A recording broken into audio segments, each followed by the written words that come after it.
Well, I've been a journalist for about 25 years, and I was educated to lie, to betray, and not to tell the truth to the public.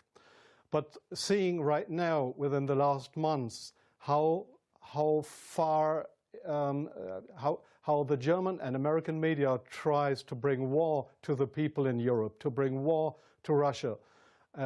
This is a point of no return, and I'm going to stand up and say it is not right what I have done in the past, to manipulate people, to make propaganda against Russia, and it is not right what my colleagues do and have done in the past, because they are bribed to betray the people, not only in Germany, all over Europe. The reason writing this book was that I am very fearful of a new war in Europe, and I don't like to have this situation again, because war is never coming from itself. There is always people behind it to push for war.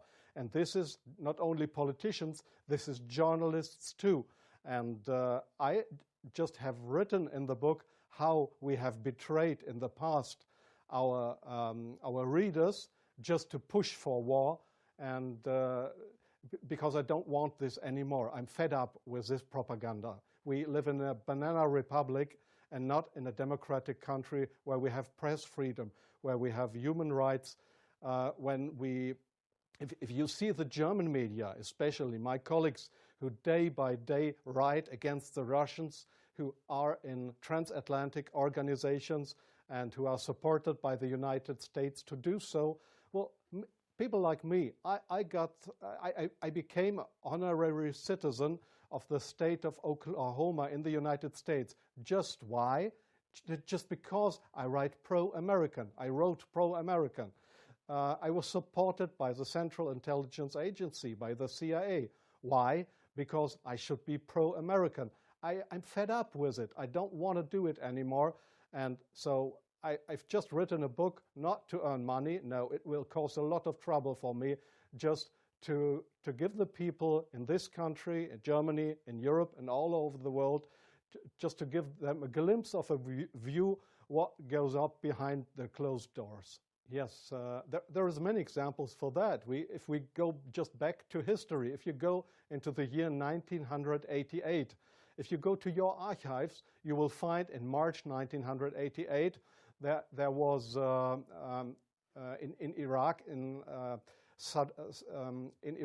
the Kurdish people have been gassed with poisoned gas. That is known all over the world.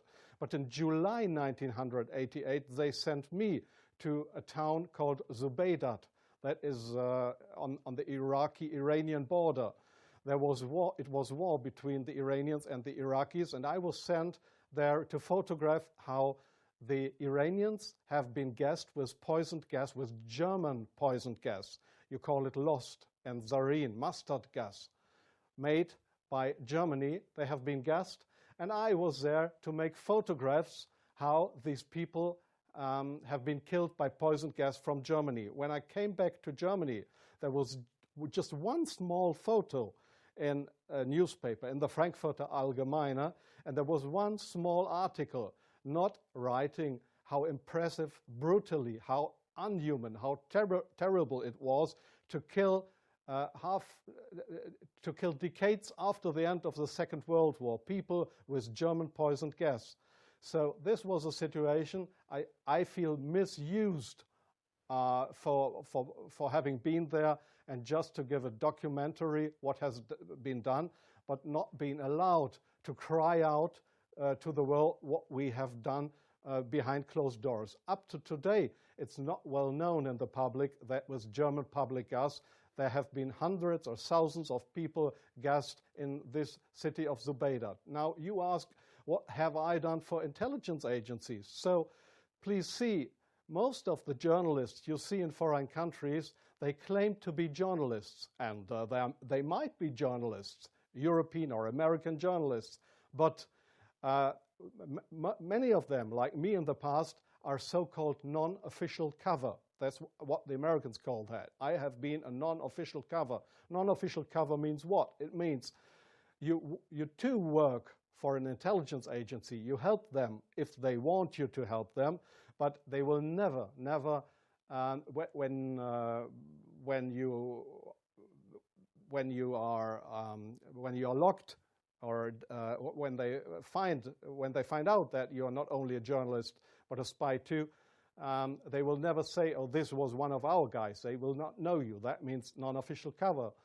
So I have helped them in several situations, and I feel ashamed for that too now. Like I feel ashamed that I have worked for a very recommended newspaper like the Frankfurter Allgemeine, because I was bribed by billionaires, I was bribed by the Americans not to report exactly the truth, but I just imagined in my car while I was driving to this interview, I just tried to work out in my brain what would have happened if I would have written a pro-Russian article in the Frankfurter Allgemeine. Well, I don't know what would have happened, but we were all educated to write pro-European, pro-American, but please, not pro-Russian.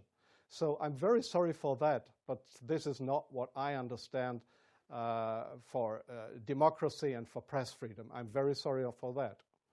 Well, yes, I understand your question very well. Germany is still a kind of a colony of the United States. You see that in many points, like the majority of the Germans don't want to have nukes in our country, but we still have American nukes. So we are still a kind of a colony of the Americans. And being a colony, it is very easy to approach young journalists through what is very important here is transatlantic organizations. All journalists from really respected and recommended big German newspapers, magazines, radio stations, TV stations, they are all members or guests of those big transatlantic organizations. And there, in these transatlantic organizations, you are approached to be pro-American, and there is nobody coming to you and saying, "Well, we are the Central Intelligence Agency. Would you like to work for us?" No, this is not the case how it happens. What they do, these transatlantic organizations, is they invite you for seeing the United States.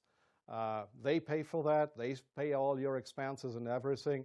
So you are bribed. You get more and more corrupt because they make you good contacts. You won't know that those good contacts are, let's say, non-official covers or officially people working for Central Intelligence Agency or other American agencies. So you make friends. You think they are friends, and you cooperate with them. They ask you, "Well, could you do me this favor? Could you do me that favor?" And so your brain more and more is brainwashed through these guys. And your question was, is this only the case with German journalists? No, I think it is especially the case with British journalists, because they have a much closer relationship. It is especially the case with Israelis, of course, with French journalists for a part, not that big as with German or with British journalists. It is the case for Australian journalists, for journalists from New Zealand, from Taiwan, well, there is many countries in the Arab world, like Jordan, for example, like Oman, the Sultanate of Oman. There is many countries where this happens, where you find people to claim they are respected journalists, but if you look behind them, you'll find they are puppets on a string of the Central Intelligence Agency. I'm sorry in interrupting you. I'll give you one example. Sometimes the intelligence agencies, they come to your office and want you to write an article. I give you an example not from strange other journalists, from me myself. I've just forgotten the year. I just remember that the German Foreign Intelligence, Bundesnachrichtendienst, it is just a sister organization of the Central Intelligence Agency. It was founded by the American Intelligence Agency. So one day the BND, this German Foreign Intelligence Agency, came to my office at the Frankfurter Allgemeine in Frankfurt. And they wanted me to write an article about Libya and about Colonel Muammar Gaddafi. I had absolutely no secret informations regarding Colonel Muammar Gaddafi and Libya. But they gave me all these secret informations, and they just wanted me to write, to sign the article with my name. I did that, but it was an article that was published in the Frankfurter Allgemeine that originally came from the Bundesnachrichtendienst, from the German Foreign Intelligence Agency. So do you really think that this is journalism, intelligence agencies writing articles? Oh yes, that article, I have reprinted it partly in my book. That article was how Libya and Colonel Muammar Gaddafi, how he secretly tried to build a poison gas factory. I think in Rapta was the name, yeah.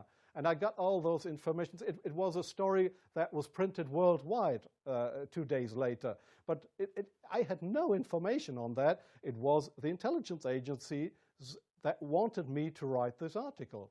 So, but this is not the way journalism should work, that intelligence agencies, that they decide what is printed and what not. If I say no, I give you an example from a very good example if you say no. Well, we have a rescue unit in Germany with helicopters for traffic accidents. It's called, they call themselves the Yellow Angels. There was one guy who didn't want to cooperate. He was a pilot of the helicopter service of the Yellow Angels in Germany. This guy said no to the Foreign Intelligence Service, Bundesnachrichtendienst, when they approached him and wanted him as a non-official cover to work for the German Foreign Intelligence Agency, under, just to pretend to be somebody from the Yellow Angels. So what happened was that he lost his job. And the court in Germany, the judge decided that they were right, because such a guy could not be trusted. He was kicked off his job because he didn't cooperate with the Foreign Intelligence Service. So I knew what would happen if I would not cooperate with intelligence services. Well, I have had, let me say, 6 times my house was house searched because I was accused by the public prosecutor, the German public prosecutor. I was accused of leaking secrets of states. 6 times house searched. Well, they hoped that I wouldn't do that ever again. But I think it's worse that the truth will come out one day. The truth won't die. And I don't mind what will happen. I've had 3 heart attacks. I have no children. So if they want to bring me to court or to prison, so it's worse for the truth.